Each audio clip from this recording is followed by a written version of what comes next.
It was the first parliamentary election since President Shavkat Mirziyoyev took power in 2016. One that is also supposed to mark the beginning of the end of the authoritarian rule imposed by his predecessor for almost 3 decades. And it's in that spirit that many Uzbeks headed to the polls, among them NIGORA KHALILOVA.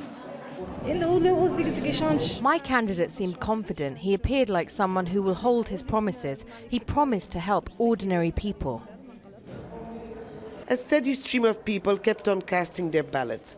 By mid-afternoon, turnout was at 58%. Mashhura Talipova hasn't missed an election since the age of 18, but this time she had to adapt to new rules. Now we each have to vote. Before we didn't even come. One person would fill in the ballots for all of us. Moraziz Spolatov, who was next in line, agreed. He said the vote was more transparent. The government is betting on these elections to showcase that it's serious about letting loose of old habits to bring the country forward. This is the first time there's a digitized database of eligible voters, and an unprecedented number of international observers were granted access nationwide. Still, this remains an election that doesn't pose any threat to the rule of the president. All 5 parties are seen as pro-government. The renewal of Parliament is quite likely because 2/3 of the people running today are new entries. So that is the intention of all the actors, and expectations in that sense are high.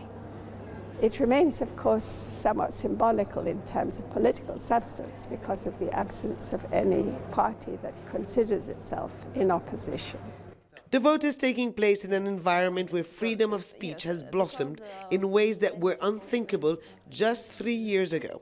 If it's not real, you couldn't see me here. AKIDA HANOM is a blogger who is often critical of the government. She chose not to vote. This is a constitution. It's my rules, rights.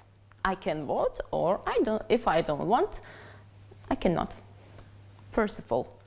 Second of all, I didn't see on debates any adequate candidates. Final results are still not known, but no one expects them to take the country on a different course. If anything, they could give President Mirziyoyev a legitimate mandate to press ahead with reforms. Hoda Abdel-Hamid, Al Jazeera, Tashkent.